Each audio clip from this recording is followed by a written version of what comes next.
एकनाथ शिंदे साहेबांच्या नेतृत्वात आम्ही 2024ला जी निवडणूक लढली, आपण पाहत असाल त्याचा निकाल जेवढ्या जागा लढवल्या त्यापैकी आम्ही 80 पैकी 60 जागा जिंकल्या. स्ट्राईक रेट वाढला, लोकांमध्ये एक वेगळा आत्मविश्वास हा एकनाथ शिंदे साहेबाबरोबर आहे. म्हणून या सरकारमध्ये सुद्धा उपमुख्यमंत्री असतानाही एकनाथ शिंदे साहेब ज्या ज्या ठिकाणी जातात त्या ठिकाणचा कार्यकर्त्याचा सर्व संच हा त्यांच्याकडे आकर्षित होतो. कोणत्याही जाती धर्माचा असो तो त्यांच्याकडे जातो. आणि म्हणून आता हे परिवर्तनाची जी काही लाट सुरू झालेली आहे त्याचाच परिणाम आहे. अनेक मान्यवर मागे आपल्याला सांगितलं की आम्हाला ऑपरेशन टायगर करण्याची गरज नाही आहे, आमच्याकडेच एवढे प्रवेश होत आहेत रोज की आम्ही त्या प्रवेशाला वेळ देऊ शकत नाही, अशी आमची अवस्था आहे. म्हणून कार्यकर्ता हा आमच्याकडे येतोय, त्याच्या मर्जीने येतोय आणि त्याचा परिणाम या आता आज उद्याच्या विधान परिषदेमध्ये सुद्धा तुम्हाला पाहायला मिळेल. त्या संदर्भामध्ये आतापर्यंत तरी एकनाथ शिंदे साहेबांचं जे काही निर्णय घेण्याचा टायमिंग असतो तो टायमिंगनुसार ते निर्णय घेतील. मला वाटतं 11-12 वाजेपर्यंत त्या संदर्भामध्ये निर्णय सुद्धा होईल.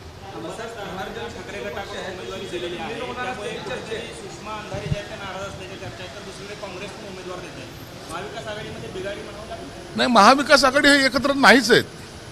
त्यांच्यामध्ये कधी एक वाक्यता नव्हती. पण आता कुणाला उमेदवारी दिली आणि कोण नाराज आहे यापेक्षा आता तो पक्ष कुठे आहे आता तो शोधावा लागणार आहे.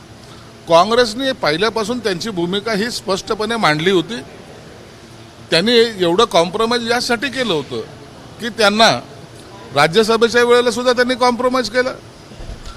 शरद पवार साहेब आहेत म्हणून त्यांनी कॉम्प्रोमाइज केलं.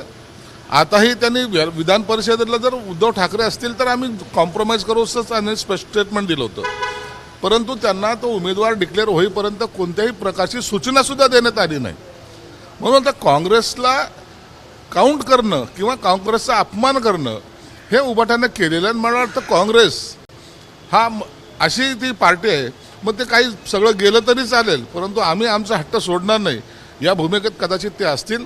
म्हणून काँग्रेस आता ही सेपरेट लढेल असं एकंदरीत आता तरी वातावरण आहे.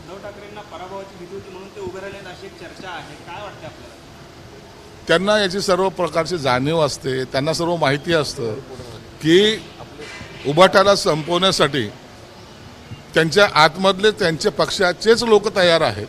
म्हणून घरचे दुश्मन त्यांच्यासाठी फार मोठे आहेत, त्यांना इतराची गरज नाही. म्हणून मला वाटतं सेफ साईड म्हणून ते या निवडणुकीतून बाहेर पडलेत.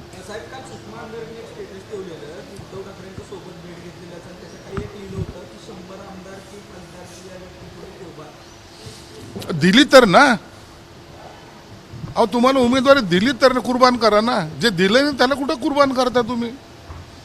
आणखीन फार पल्ला गाठायचा आहे. इतक्या लवकर असे गुडघ्याला भाषण बांधून चालत नसतं पक्षामध्ये.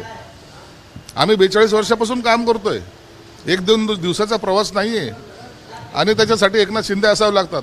या आमच्या बहीण बघा वाघमारताईला तिच्या स्वप्नात नाही एका मिनिटात उमेदवारी दिली आणि राज्यसभेत पाठवलंय. याला मनाचा मोठेपण मानतात. म्हणून त्यांना शुभेच्छा.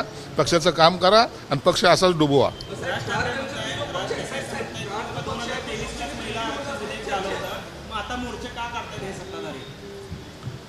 राज साहेब काय म्हणतायत, काँग्रेसची काय पॉलिसी आहे, भाजपने आता विधेयक काय आणलंय या बाबतीमध्ये सर्व चर्चा होत आहेत. आणि त्यासाठी देवेंद्र फडणवीस साहेबांनी सुद्धा सांगितलंय कुणाला जर चर्चा करायची असेल तर ओपन आपण समोर करू. आणि ते आव्हान प्रति आव्हान एकमेकाला देणं सुरू आहे. म्हणून याच्यावर आता भाष्य करणं योग्य नाही. काय आलं, काय चाललंय, काय चर्चा झाल्या बच्चू कडू साहेबांचं आणि एकनाथ शिंदे साहेबांची काय चर्चा झाली याच्याबद्दल तर कुणाला आमच्या पक्षी नेत्यापैकी कुणाला माहिती दिली आलेली नाही आहे. त्याचा निर्णय ऐन वेळेला एकनाथ शिंदे साहेब घेतील. आणि एकनाथ शिंदे साहेब जो निर्णय घेतील मला वाटतो पक्षाच्या हिताचा असेल.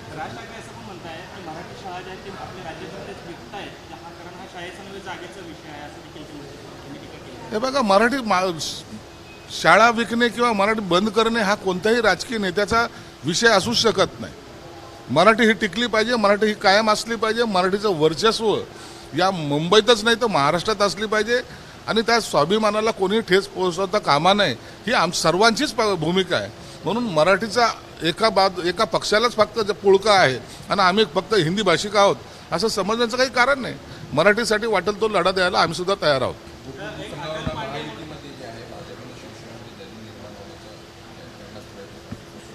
होतात अशा निवडणुकीमध्ये सगळ्या दऱ्या पडतात, भेगा पडतात. तुम्ही पाहिलं असं नगरपालिकेला तसं झालं, महानगरपालिकेला झालं, जिल्हा परिषदला झालं. म्हणून कार्यकर्त्याच्या आग्रहासाठी काही वेळेला कॉम्प्रोमाइज न करता ह्या लढाया लढावं लागतं. नागपूर संघ कार्यालयाला रेडिएशनची धमकी देण्यात आलेली आहे. पत्राद्वारे मनोपत्र मिळाले. नागपूर कार्यालयाच्या सर्व सुरक्षितता हे केंद्र पाहते, राज्यही पाहते, म्हणून त्यांना धोका असण्याचं काही कारण नाही. राष्ट्रीय स्वयंसेवक संघाचे एक प्रचारक आहेत अटल पांडे म्हणून, ते असं म्हणतात की बाबासाहेबांनी भारतातल्या मुस्लिमांना तेव्हाच पाकिस्तानात पाठवा असं एक विधान केलेलं आहे. कसं काय या विधानाला सत्य आहे का? बाबासाहेबांनी त्यावेळेला जे स्टेटमेंट घेतले, जे त्यांची भूमिका होती, त्या भूमिकेला याच काही राज्यकर्त्यांनी केलेला विरोध आत्ता ते भोगतायत. आणि म्हणून बाबासाहेबांनी प्रत्येक विषयात आपलं जे काही स्पष्ट मत मांडलं होतं त्याची आता आठवण आणि ते केलं असतं तर किती बरं झालं असतं, आता हे प्रत्येक राज्यकर्त्याला सुचायला लागलं. एबीपी माझा, उघडा डोळे बघा नीट.